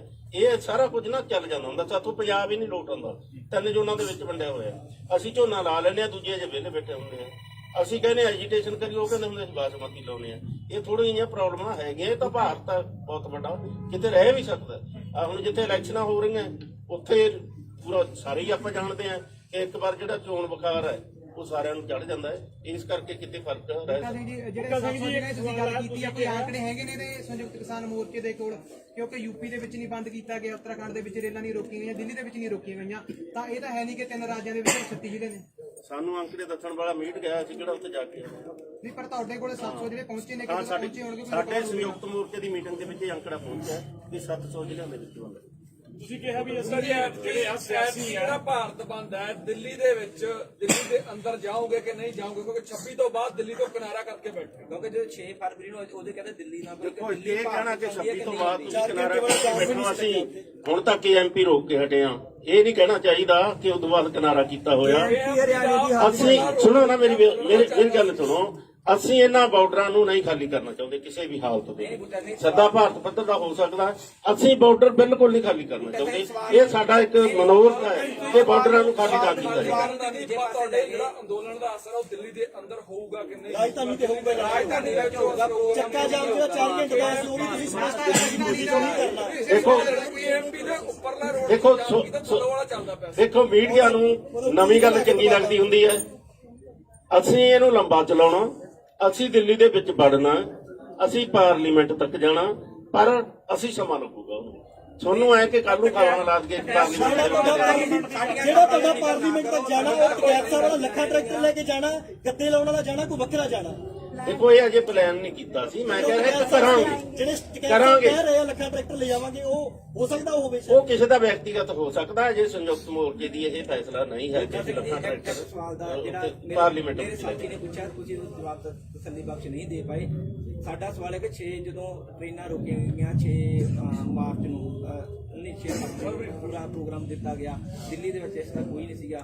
ਚੱਕਾ ਜਾਮ ਦਾ ਕੀਤਾ ਦਿੱਲੀ ਦੇ ਵਿੱਚ ਜੇ ਕੋਈ। ਤੁਸੀਂ ਰਾਜਧਾਨੀ ਦਿੱਲੀ ਨੂੰ ਭਾਰਤ ਦੇ ਹਿੱਸੇ 'ਚ ਮੰਨਦੇ ਹੋ ਕਿ ਨਹੀਂ? ਕਿਉਂਕਿ ਉੱਥੇ ਪ੍ਰੋਗਰਾਮ ਕਿਉਂ, ਜੇ ਪੂਰੇ ਭਾਰਤ 'ਚ ਇੰਨੇ ਪੂਰਾ ਪ੍ਰੋਗਰਾਮ, ਫਿਰ ਦਿੱਲੀ ਕਿਉਂ ਛੱਡ ਦਿੰਦੇ ਹੋ? ਇਹਦੇ ਪਿੱਛੇ ਕਾਰਨ ਕੀ ਹੈ? ਦਿੱਲੀ ਕਿਉਂ ਛੱਡ ਦਿੰਦੇ ਹੋ? ਜੇ ਚੱਕਾ ਜਾਮ ਦਿੱਲੀ ਦੇ ਵਿੱਚ ਕਿਉਂ ਨਹੀਂ ਹੋ ਸਕਦਾ ਸੀ? ਰੇਲਾਂ ਦਿੱਲੀ ਦੇ ਵਿੱਚ ਕਿਉਂ ਨਹੀਂ ਰੁਕੀਆਂ? 26 ਨੂੰ ਅਸੀਂ ਦਿੱਲੀ ਦੇ ਵਿੱਚ ਗਏ ਆ। ਸਾਨੂੰ ਤੁਸੀਂ ਇਹ ਕਹਿ ਨਹੀਂ ਸਕਦੇ ਕਿ ਨਹੀਂ ਇਹ ਤੋਂ ਜਾਂਦੇ। ਬਾਅਦ ਦੇ ਪ੍ਰੋਗਰਾਮ ਸੁਣੋ ਨਾ, 26 ਤੋਂ ਬਾਅਦ ਤੁਹਾਨੂੰ ਕਿਹਨੂੰ ਪਤਾ ਕਿ ਹਾਲਤ ਕਿਹੋ ਜਿਹੀ ਬਣੀ ਆ। ਉਹ ਹਾਲਤ ਵੀ ਸੰਭਾਲਣੀ ਸੀ ਨਾ। ਇੱਕ ਵਾਰ ਜਿਹੜਾ ਮੋੜ ਆਇਆ, ਗੱਡੀ ਲੀਹੋਂ ਲੈਂਦੀ ਸੀ, ਨਹੀਂ ਲੈਣ ਦਿੱਤੀ ਅਸੀਂ। ਇਹ ਸੰਭਲ ਕੇ ਇੱਕ ਪਾਲਸੀ ਸੀ ਬੀਜੇਪੀ ਦੀ ਪੂਰੀ ਇਹਨੂੰ ਲੀਹੋਂ ਲਾ ਕੇ, ਇਹਨੂੰ ਹਿੰਦੂ ਸਿੱਖ ਦਾ ਮਸਲਾ ਬਣਾ ਕੇ ਇੱਥੇ ਦਿੱਲੀ ਦੇ ਵਿੱਚ ਦੰਗੇ ਕਰਾ ਦਗੇ। ਤੇ ਜੇ 84 ਯਾਦ ਕਰਾ ਦਈਏ, ਅਸੀਂ 84 ਮੁੜ ਨਹੀਂ ਦੁਹਰਾਉਣ ਦਿੱਤਾ। ਉਸ ਤੋਂ ਬਾਅਦ ਕੋਸ਼ਿਸ਼ਾਂ ਕੀਤੀਆਂ ਇਹਨਾਂ ਨੇ 2-3 ਦਿਨ, ਫਿਰ ਵੀ ਅਸੀਂ ਮਤਲਬ ਉਹ ਤੋਂ ਚੁਕੰਨੇ ਰਹੇ, ਨਹੀਂ ਬਣ ਦਿੱਤਾ ਉਹ। ਦੇਖੋ ਉਹ ਹਾਲਤ ਨੂੰ ਸਾਹਮਣਾ ਹੁੰਦਾ ਹੈ। ਕੋਈ ਹਾਲਤ ਅਜਿਹੇ ਬਣ ਜਾਂਦੇ। ਜਿਹੜਾ ਬੰਦ ਹੋਊਗਾ ਉਹ ਦਿੱਲੀ ਦੇ ਵਿੱਚ ਬੰਦ ਹੋਊਗਾ ਜਾਂ ਨਹੀਂ ਹੋਊਗਾ? दिल्ली च भी 18 मार्च का हमारी वहाँ पर ਪੱਕਾ ਨਹੀਂ ਹਲੇ ਕੋਸ਼ਿਸ਼ ਦਿੱਲੀ ਦੇ ਵਿੱਚ ਬੰਦ ਹੋਊਗਾ ਜਾਂ ਜਿਹੜਾ ਨਹੀਂ ਬਣਾਉਣਾ, ਅਸੀਂ ਬਣਾਉਣਾ, ਬਣਾਵਾਂਗੇ, ਕੋਸ਼ਿਸ਼ ਕਰਾਂਗੇ। ਤਾਂ ਇੱਕ ਮੇਰਾ ਹੋਰ ਸਵਾਲ ਆ ਜੀ, ਜਿੱਦਾਂ ਤੁਸੀਂ ਕਿਹਾ ਵੀ ਸਰਕਾਰ ਸਟੇਜ ਤੋਂ ਵੀ ਸਾਰਾ ਦਿਨ ਹੀ ਕਹਿੰਦੇ ਨੇ ਵੀ ਸਰਕਾਰ ਡਰੀ ਹੋਈ ਆ, ਕੰਬ ਗਈ ਆ, ਥੋੜਾ ਨੇੜੇ ਆ। हम लोग प्रोग्राम्स के ऊपर बात ਅਸੀਂ ਪ੍ਰੋਗਰਾਮ ਦੀ ਗੱਲ ਕਰ ਰਹੇ ਹਾਂ। ट्रेडिशनल ਅਸੀਂ ਪ੍ਰੋਗਰਾਮ ਦੀ ਗੱਲ ਕਰ ਰਹੇ ਹਾਂ। ਮੇਰਾ ਸਵਾਲ ਇਹ ਹੈ, ANI ਨੇ ਸੋਰਸ ਹੈਗਾ, 2 ਮੁੰਡੇ ਜਿਹੜੇ ਆ ਸਿੱਖ ਨੌਜਵਾਨ ਬੀਤੀ ਰਾਤ ਹੀ ਚੁੱਕੇ ਆ ਲਾਲ ਕਿਲੇ ਦੀ ਘਟਨਾ 'ਚ, ਤਾਂ ਕੀ ਪ੍ਰਭਾਵ ਆ? ਪਿਛਲੀਆਂ ਦੀਆਂ ਜਮਾਨਤਾਂ ਹੋਈਆਂ ਨਹੀਂ, ਪੁਲਿਸ ਨਵੇਂ ਬੰਦੇ ਚੱਕ ਰਹੀ ਆ, ਤਾਂ ਸਰਕਾਰ ਕਿੰਨੀ ਕੁ ਡਰੀ ਹੋਈ? ਕਹਿੰਦੇ ਕਿ ਸਰਕਾਰ ਡਰ ਚੁੱਕੀ ਆ। ਅਸੀਂ ਇਹ ਕਹਿੰਦੇ ਜਦੋਂ ਸਰਕਾਰ ਡਰੀ ਹੋਈ ਤਾਂ ਉਦੋਂ ਇਹ ਕਾਨੂੰਨ ਰੱਦ ਕਰੂਗੀ। ਸਾਡਾ ਸਵਾਲ ਨਹੀਂ ਸਰਕਾਰ ਡਰੀ ਹੋਈ ਹੈ, ਅਸੀਂ ਤਾਂ ਕਹਿੰਦੇ ਅੜੀ ਹੋਈ ਹੈ। ਅੜੀਅਲ ਵਤੀਰਾ ਫਰਜ਼ਾਂ ਦੇ ਖਿਲਾਫ ਕਿਸੇ ਰਾਜੇ ਦਾ, ਕਿਸੇ ਪ੍ਰਧਾਨ ਮੰਤਰੀ ਦਾ ਅਜਿਹਾ ਵਤੀਰਾ ਨਹੀਂ ਹੋਣਾ ਚਾਹੀਦਾ ਜੇ ਅਪਣਾ ਰਹੀ ਹੈ ਬੀਜੇਪੀ। ਮੇਰਾ ਸਵਾਲ ਇਹ ਹੈ ਜੀ, ਪੁਲਿਸ ਅਜੇ ਵੀ ਮੁੜ ਤੋਂ ਮੁੰਡੇ ਚੁੱਕਣ ਦੀ ਜਿਹੜੀ ਪ੍ਰਕਿਰਿਆ ਇਹਨਾਂ ਨੇ ਸ਼ੁਰੂ ਕਰਤੀ ਹੈ ਤੇ ਤੁਸੀਂ ਚੁੱਕੇ ਨੇ। ਦੇਖੋ ਪੁਲਿਸ ਦਾ ਕੰਮ ਕੀ ਹੈ? ਪੁਲਿਸ ਦਾ ਕੰਮ ਤਾਂ ਜਿਹੜੇ ਬੰਦੇ ਨਾ ਘਰੋਂ ਖੇਤ ਤੇ ਖੇਤੋਂ ਘਰ ਸਾਰੇ ਉਮਰ ਜਾਂਦੇ ਰਹੇ ਉਹਨਾਂ ਨੂੰ ਨੋਟਿਸ ਗਏ ਹੋਏ ਆ। ਜਿਹੜੇ ਦਿੱਲੀ ਦਾ ਨਾਮ ਵੀ ਨਹੀਂ ਜਾਣਦੇ, ਬਾਰਡਰ ਕੀ ਹੈ, ਟਿਕਰੀ ਬਾਰਡਰ ਕੀ ਹੈ, ਉਹਨਾਂ ਨੂੰ ਵੀ ਨੋਟਿਸ ਗਏ ਹੋਏ ਆ ਕਿ ਤੁਸੀਂ ਲਾਲ ਕਿਲੇ ਤੇ ਗਏ ਹੋ। ਇਹ ਹੁਣ ਪੁਲਿਸ ਦਾ ਕੰਮ ਹੈ। ਪੁਲਿਸ ਨੇ ਝੂਠ ਦੇ ਪਲੰਦੇ ਬਣਾਉਣੇ ਹੁੰਦੇ ਆ, ਝੂਠੇ ਚੱਕ ਕੇ ਦਹਿਸ਼ਤ ਪਾਉਣੀ ਹੁੰਦੀ ਆ। ये अनएक्सपेक्टेड नहीं है। FIRs में एंड थाउजेंड्स अननोन ऐसा लिखा हुआ था तो और लोगों को, मगर सिर्फ 7 लोग बचे हैं, उनका भी बेल एप्लीकेशन मूव किया। पर मैडम उन्होंने और उठाने शुरू कर दिए हैं, रात को उठाए हैं। हमको एक्सपेक्टेड है वो तो जब पुलिस ने ਤਾਂ ਕੰਮ ਹੁੰਦਾ ਪੁਲਿਸ ਨੇ ਚੱਕਣੀ ਹੈ। ਪੁਲਿਸ ਸਾਡੇ ਸਾਰਿਆਂ ਦੇ ਪਰਚੇ ਆ, ਜਿਹੜਾ ਦਾਇਰ ਚੱਕਣਗੇ। ਹਾਂ ਤਾਂ ਜਿਹੜੇ ਪਹਿਲਾਂ ਜੇਲ੍ਹ 'ਚ ਗਏ ਸੀ 115 ਜਣਾਂ ਦੀਆਂ ਜ਼ਮਾਨਤਾਂ ਹੋ ਚੁੱਕੀਆਂ ਨੇ। ਪੁਲਿਸ ਨੇ ਹਜ਼ਾਰਾਂ ਅਣਪਛਾਤਿਆਂ ਦੇ ਜਿਹੜੇ ਪਰਚੇ ਦਰਜ ਕੀਤੇ ਨੇ। ਪੁਲਿਸ ਦਾ ਕੰਮ ਹੀ ਇਹ ਹੈ। ਜਿਹੜੇ 12 ਵਜੇ ਤੱਕ ਲਾਪਤਾ ਦਾ ਪਤਾ ਨਹੀਂ ਲੱਗਿਆ, ਉਹਨਾਂ ਦੇ ਵਾਲੀ ਵਾਰਸਾਂ ਨੂੰ ਕੀ ਜਵਾਬ ਦੇਗਾ? ਉਹਨਾਂ ਦੇ ਪਰਿਵਾਰਾਂ ਨੂੰ ਅਸੀਂ ਮਿਲ ਕੇ, ਠੀਕ ਹੈ, ਜਿਹੜੀ ਅਸੀਂ ਲੀਗਲ ਕਮੇਟੀ ਬਣਾਇਆ ਕਰਕੇ 12 ਨਹੀਂ 4 ਸਾਡੇ ਕੋਲ ਸਿਰਫ ਜਿਹੜੇ 4 ਨਾਮ ਨੇ। परसों पंगू साहब ने 12 नाम बोले। नहीं, 10 है, 6 पंजाब से, 4 हरियाणा से, 10 है। तो मगर जो अरेस्टेड वालों को रिलीज करने का काम में सिर्फ 7 है। उन 7 का बेल एप्लीकेशन भी मूव किया गया। ਬੁਲਾਇਆ ਉਹਨਾਂ ਪਰਿਵਾਰਾਂ ਨੂੰ ਬੁਲਾਇਆ। ਉਹਨਾਂ ਦੇ ਪਰਿਵਾਰਾਂ ਨਾਲ ਮਿਲ ਕੇ ਉਹ 'ਚ ਹੈਵੀਐਸ ਕਾਰਪਸ ਦੀ ਰਿਟ ਹੋ ਸਕਦੀ ਜਾਂ ਹੋਰ ਜਿਹੜਾ ਲੀਗਲ ਵੀ ਹੋ ਸਕਦਾ ਕੱਢਾ। ਦੇਖੋ ਤੁਸੀਂ ਪੁਲਿਸ ਦੀ ਕਾਰਵਾਈ ਨੂੰ ਜਿਵੇਂ ਠੀਕ ਹੁੰਦਾ ਨਾ ਐ ਮੰਨ ਲੈਂਦੇ ਹੋ। ਤੁਸੀਂ ਤਾਂ ਜਾਣਦੇ ਹੋ ਨਾ ਤਿੰਨੇ। ਇੱਕ ਮਿੰਟ ਸੁਣੋ ਨਾ, ਮੇਰੇ ਤੇ 3 FIR ਦਰਜ ਕੀਤੇ 26 ਤਰੀਕ ਨੂੰ। ਗਾਜੀਪੁਰ ਵੀ ਇਹ ਸੀਗਾ, ਉੱਥੇ ਪੁਲਿਸ ਤੇ ਹਮਲਾ ਕੀਤਾ। ਸਿੰਘੂ ਬਾਰਡਰ ਤੇ ਸੀ, ਉੱਥੇ ਪੁਲਿਸ ਨੇ ਹਮਲਾ ਕੀਤਾ। ਟਿਕਰੀ ਬਾਰਡਰ ਸੀ। ਮੇਰੇ ਕੋਲ ਕਿਹੜਾ ਹੈਲੀਕਾਪਟਰ ਦਿੱਤਾ ਹੀ ਮੋਦੀ ਨੇ ਮੈਨੂੰ ਜਾਂ ਪੁਲਿਸ ਨੇ ਕਿ ਹੈਲੀਕਾਪਟਰ ਚੜਿਆ ਜਾ ਕੇ ਉੱਥੇ ਹਮਲਾ ਕਰਤਾ। ਇਹ ਤਾਂ ਬਾਤ ਦੇ ਬਤੰਗੜ ਝੂਠ ਦੇ ਪਲੰਦੇ ਪੁਲਿਸ ਨੇ ਬਣਾਉਣੇ ਨੇ। मैं इसमें जोड़ना चाहता हूं कि हम लोग जो भाजपा हराओ और कॉरपोरेट को सबक सिखाओ, क्योंकि जो पूरा संघर्ष है वो कॉरपोरेट के साथ है। एक तरफ मोदी सरकार के साथ है जिसने कानून लाया, दूसरी तरफ कॉरपोरेट के साथ है जिसके इशारे पर ये कानून लेके आया। तो उसको लेकर के पश्चिम बंगाल के अंदर भी 6 सभाएं हैं, उसके अंदर साथी जा रहे हैं संयुक्त किसान मोर्चे के, और फिर आसाम के अंदर भी जा रहे हैं। ये एक बात कहना चाहता हूं। दूसरी बात ये कहना चाहता हूं कि पूरे देश में तमाम लोगों ने मिट्टी सत्याग्रह का एक योजना बनाई है और वो मिट्टी लेकर के अपने अपने गांव की यहाँ पर आकर के जो किसान यहाँ पर शहीद हुए हैं उनका शहीद स्मारक बनाने का उन्होंने संकल्प लिया है। वो मिट्टी लेकर के आ रहे हैं। गांधी जी ने जो 12 मार्च से 6 अप्रैल तक का जो किया था दांडी मार्च, उनसे प्रेरणा लेकर के 100 साल पहले जो असहयोग आंदोलन हुआ था उससे प्रेरणा लेकर के लोग चले हैं। उसकी केवल आपको मैं सूचना देने का काम कर रहा हूं। मध्य प्रदेश के अंदर संयुक्त संघर्ष मोर्चे ने ये तय किया है कि वो ये सभी कार्यक्रम करेगा। 52 जिलों के अंदर संयुक्त मोर्चा सक्रिय है और वहां पर ज्ञापन देने का काम भी किया जाएगा। मैं आपसे एक बात और जोड़ना चाहता हूं। आप नोट करिए कि 11 करोड़ टन सरकार ने कहा कि अनाज का उत्पादन है गेहूं का, और उसमें से केवल 4.5 करोड़ टन ही वो समर्थन मूल्य पे खरीदेंगे, जिसका मतलब ये है कि बाकी वो नहीं खरीदेंगे और वो पूरी लूट होगी। हम उस लूट का विरोध करते हैं। और ये जो आपको बताया गया कि हम मंडी बचाओ खेती बचाओ को लेके ज्ञापन देंगे, तो उसके अंदर मुख्य बात यह है, जैसे मध्य प्रदेश के अंदर अब तक जो पंजीयन हो गए, पंजीयन का काम बंद हो गया, लेकिन केवल 40% किसानों का पंजीयन हुआ है जिन्होंने गेहूं का उत्पादन किया। बाकी का पंजीयन इसलिए नहीं किया कि सर्वर डाउन था और उनका जो नक्शा खसरा था उसके साथ में जुड़ाव नहीं हो पाया। ये राजस्व विभाग की जिम्मेदारी है कि वो पंजीयन करे पूरे देश के किसानों की और सबका समर्थन मूल्य के ऊपर खरीद हो। ये बात कहना चाहता। ਕਾਫੀ ਸਮਾਂ ਹੋ ਗਿਆ, ਅਸੀਂ ਵੀ ਜਾਣਾ ਟਿਕਰੀ ਬਾਰਡਰ ਤੇ। ਸਾਰਿਆਂ ਦਾ ਬਹੁਤ ਬਹੁਤ ਧੰਨਵਾਦ ਕਰਦੇ ਹਾਂ ਤੇ ਪ੍ਰੈਸ ਕਾਨਫਰੰਸ ਸਮਾਪਤ। ਸਵਾਲ ਹੈ ਜੀ, ਦੇਖਣ ਵਾਲਾ ਜੀ ਕਿ ਕਾਲਾ ਬਰਾੜ ਨਾਂ ਦੇ ਵਿਅਕਤੀ ਤੇ ਹਮਲਾ ਹੋਇਆ ਜੀ ਤੁਹਾਡੇ ਪਿੰਡ 'ਚ, ਤੁਹਾਡੇ ਤੇ ਐਲੀਗੇਸ਼ਨ ਲਾ ਰਿਹਾ ਜੀ, ਕੀ ਉਹਦੇ ਬਾਰੇ ਸਪਸ਼ਟ ਕਰ।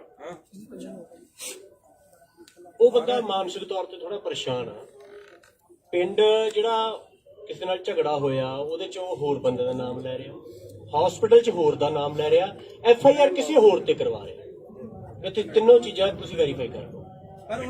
ਲੋਕ ਕਹਿ ਰਹੇ ਤੁਹਾਡਾ ਪੁਰਾਣਾ ਸਾਥੀ ਉਹ ਚੈਨਲ ਤੇ ਮੈਂ ਮਾਨਹਾਨੀ ਦਾ ਕੇਸ ਕਰੂੰਗਾ, ਉਹਨੂੰ ਖਿੱਚੂੰਗਾ। ਬਿਲਕੁਲ ਕੁਫਰ ਤੋਲਿਆ ਉਸ ਚੈਨਲ ਨੇ। ਉਹ 'ਚ ਕੋਈ ਸੱਚਾਈ ਨਹੀਂ ਹੈ। 3 ਤਰ੍ਹਾਂ ਦੇ ਬਿਆਨ ਦਿੰਦਾ, ਤਿੰਨੋਂ ਚੀਜ਼ਾਂ ਔਨ ਰਿਕਾਰਡ ਨੇ। ਜਦੋਂ ਅਦਾਲਤ 'ਚ ਉਹਨੂੰ ਘੜੀਸੂਗਾ ਤੁਸੀਂ ਦੇਖ ਲਿਓ। ਪਰ ਕੀ ਉਹ ਬੰਦਾ ਸੱਚਮੁੱਚ ਤੁਹਾਡੇ ਲਿੰਕ ਵਾਲਾ ਪੁਰਾਣਾ ਸੰਬੰਧਤ ਹੈ ਤੁਹਾਡੇ ਨਾਲ? ਨਹੀਂ ਜੀ ਨਹੀਂ, ਤੁਹਾਨੂੰ ਉਹ ਜਾਣਦਾ ਜੀ, ਤੁਹਾਡੀ ਜਥੇਬੰਦੀ ਦਾ ਜੀ? ਨਹੀਂ ਜੀ ਨਹੀਂ, ਉਹ ਪਿਛਲੇ 5 ਸਾਲਾਂ ਤੋਂ ਆਮ ਆਦਮੀ ਪਾਰਟੀ ਨਾਲ ਰਿਹਾ। 2015 ਦੇ ਵਿੱਚ ਕੋਈ ਘਟਨਾ ਵਾਪਰੀ ਸੀ ਬਰਜਿੰਦਰਾ ਕਾਲਜ ਦੇ ਵਿੱਚ, ਇਹ 'ਚ ਕੋਈ 20 ਲੱਖ ਜਾਂ 25 ਲੱਖ ਦੇ ਵਿੱਚ ਕੋਈ ਰਾਜੀਨਾਮਾ ਕਰਨ ਦੀ ਗੱਲਬਾਤ ਹੋਈ ਹੋਵੇ? ਕੋਈ 3.5 ਲੱਖ ਰੁਪਏ ਤੁਹਾਡੇ ਕੋਲੇ ਗਿਆ? ਕਾਫੀ ਕੁਝ ਤੁਹਾਡੇ ਬਾਰੇ ਦੱਸ ਰਹੇ ਨਹੀਂ ਜੀ ਨਹੀਂ, ਇਦਾਂ ਦੀ ਕੋਈ ਗੱਲ ਨਹੀਂ ਹੋਈ। ਬਰਜਿੰਦਰਾ ਕਾਲਜ ਲੜਾਈ ਹੋਈ, ਉਹਨਾਂ ਲੋਕਾਂ ਨਾਲ ਰਾਜੀਨਾਮਾ ਕਰ ਲਿਆ ਤੇ ਪੈਸੇ ਲੈ ਲਏ ਉਹਨਾਂ ਤੋਂ। ਉਹ ਕਹਿੰਦੇ ਦੀਪ ਸਿੰਘ ਵੱਲ ਵਿਅਕਤੀਗਤ ਐਲੀਗੇਸ਼ਨ ਇਸ ਕਾਨਫਰੰਸ ਦੇ ਵਿੱਚ ਨਾ ਲਾਈਏ ਆਪਾਂ, ਇਹ ਵੱਖਰਾ ਮਾਮਲਾ ਹੈ। ਬੂਟਾ ਸਿੰਘ ਜੀ, ਲੰਗਰਾਂ ਦੇ ਵਿੱਚ ਜਿਹੜੀ ਰਸਦ ਆ ਉਹ ਲੋਕੀ ਜਾਂ ਤਾਂ ਕਾਰ ਸੇਵਾ ਨਾਲ ਚੱਲ ਰਹੀ ਆ ਜਾਂ ਫਿਰ ਲੋਕੀ ਜਿਹੜੇ ਪਿੰਡਾਂ 'ਚੋਂ ਫੰਡ ਇਕੱਠਾ ਹੁੰਦਾ ਉਹਦੇ ਨਾਲ ਚੱਲ ਰਹੀ ਆ। ਬਹੁਤ ਸਾਰੇ ਲੰਗਰ ਵਾਲੇ ਇਹ ਕਹਿੰਦੇ ਨੇ ਕਿ ਸਾਡੇ ਕੋਲੇ ਕੋਈ ਸੰਯੁਕਤ ਮੋਰਚੇ ਵੱਲੋਂ ਜਿਹੜੀ ਮਦਦ ਆ ਉਹ ਨਹੀਂ ਆ ਰਹੀ। ਦੇਖੋ, ਪਹਿਲੀ ਗੱਲ ਤਾਂ ਅਸੀਂ ਇਹ ਕੋਈ ਫੈਸਲਾ ਨਹੀਂ ਕੀਤਾ ਕਿ ਜਿਹੜੇ ਲੰਗਰ ਦੀ ਸੇਵਾ ਸੰਯੁਕਤ ਮੋਰਚਾ ਚਲਾਊਗਾ। ਸਾਰਿਆਂ ਨੂੰ ਰਾਸ਼ਨ ਇਕੱਠਾ ਕਰਨ ਨੂੰ ਕਿਹਾ, 6-6 ਮਹੀਨਿਆਂ ਦਾ ਰਾਸ਼ਨ ਇਕੱਠਾ ਕਰਨ ਲਈ ਕਿਹਾ। ਟਰਾਲੀਆਂ ਭਰੀਆਂ ਪਈਆਂ, ਕਿਸੇ ਕੋਲੇ ਤੋੜਾ ਨਹੀਂ। ਜੇ ਕੋਲੇ ਤੋੜਾ ਹੋਇਆ ਅਸੀਂ ਆਪਣੇ ਲੰਗਰਾਂ ਦੇ ਵਿੱਚੋਂ ਦੇਵਾਂਗੇ, ਕੋਈ ਤੋੜਾ ਨਹੀਂ ਹੈ। ਇਹ ਇੱਕਾ ਦੁੱਕਾ ਕੋਈ ਕਰਨਾ ਹੋਊਗਾ। ਉਹਨਾਂ ਨੇ ਉੱਤੇ ਕਿਹਾ ਸੀ ਕਿ ਜਿਹੜੀ ਟਰਾਲੀ ਦੇ ਵਿੱਚ ਆਉਣ ਵਾਲੇ ਦਿਨਾਂ ਜਿਹੜੀ ਦਿੱਕਤਾਂ ਹੋਣਗੀਆਂ ਉਹ ਅਸੀਂ ਪੂਰੀਆਂ ਕਰਾਂਗੇ। ਦੇਖੋ, ਪਿੰਡ ਇਕਾਈਆਂ ਸਾਡੀਆਂ, ਬਲਾਕ ਇਕਾਈਆਂ, ਡਿਸਟ੍ਰਿਕਟ ਇਕਾਈਆਂ ਤੇ ਪੰਜਾਬ ਦੀਆਂ ਬੋਰਡ, ਮਤਲਬ ਸਟੇਟ ਬੋਰਡ, ਜਿਹੜੀਆਂ ਪਿੰਡ ਇਕਾਈਆਂ ਉਹਨਾਂ ਦੀ ਡਿਊਟੀ ਇਹ ਹੈ ਕਿ ਰਾਸ਼ਨ ਇਕੱਠਾ ਕਰਨਾ, ਜਦੋਂ ਮੁੱਕ ਗਿਆ ਦੁਬਾਰਾ ਇਕੱਠਾ ਕਰਨਾ। ਅਜਿਹੀ ਕੋਈ ਨਹੀਂ ਹੈ ਜਿਹੜਾ ਤੁਸੀਂ ਆ ਕਹਿ ਰਹੇ ਹੋ ਕਿ ਸੰਯੁਕਤ ਮੋਰਚਾ ਉਹਨਾਂ ਨੂੰ। KMP ਜਾਮ ਇੱਕ ਆਖਰੀ ਸਵਾਲ, KMP ਜਾਮ ਕੀਤਾ ਆ ਰਹੇ ਜੀ, ਕਿਸਾਨਾਂ ਨੇ ਫਸਲ ਵੀ ਆਪਣੀ ਸਾਂਭਣੀ ਹੈਗੀ, ਕੋਈ ਰਣਨੀਤੀ ਬਣਾਈ ਹੈ ਵੀ ਇੱਥੇ ਵੀ ਘੱਟ ਨਾ ਘਟੇ ਤੇ ਕਿਸਾਨ ਪਿੱਛੇ ਆਪਣੀ ਫਸਲ ਵੀ ਸਾਂਭਣ? ਦੇਖੋ, ਮੈਂ ਪਹਿਲਾਂ ਬਤਾ ਚੁੱਕਿਆ ਇਹ ਗੱਲ ਕਿ ਹਾੜੀ ਦਾ ਸੀਜ਼ਨ ਆਉਂਦਾ, ਸਾਨੂੰ ਪਤਾ, ਅਸੀਂ ਸਾਰੇ ਜ਼ਿਮੀਂਦਾਰਾਂ ਸਾਰਿਆਂ ਦੀ ਕਣਕ ਬੀਜੀ ਹੋਈ ਹੈ। 1 ਹਫ਼ਤੇ ਤੋਂ ਵੱਧ ਸੀਜ਼ਨ ਨਹੀਂ ਹੈ। ਇੱਕ ਹਫ਼ਤੇ ਦੀ ਮਤਲਬ ਜਿਹੜੀ ਸ਼ਿਫਟ ਬਣਾਈ ਹੋਈ ਹੈ ਸਾਰੇ ਪਿੰਡਾਂ ਦੇ ਵਿੱਚ, 10 ਬੰਦੇ, ਕਿਸੇ ਪਿੰਡ ਚੋਂ 20 ਬੰਦੇ, ਕਿਸੇ ਚੋਂ 50 ਬੰਦੇ, ਉਹ ਆਉਂਦੇ ਆ, ਹਫ਼ਤਾ ਲਾ ਕੇ ਜਾਂਦੇ, ਦੂਜੇ ਮੁੜ ਜਾਂਦੇ। ਕੋਈ ਪ੍ਰੋਬਲਮ ਨਹੀਂ, ਨੋ ਪ੍ਰੋਬਲਮ, ਨਾ ਟਰੈਕਟਰਾਂ ਦੀ, ਨਾ ਟਰਾਲੀਆਂ ਦੀ,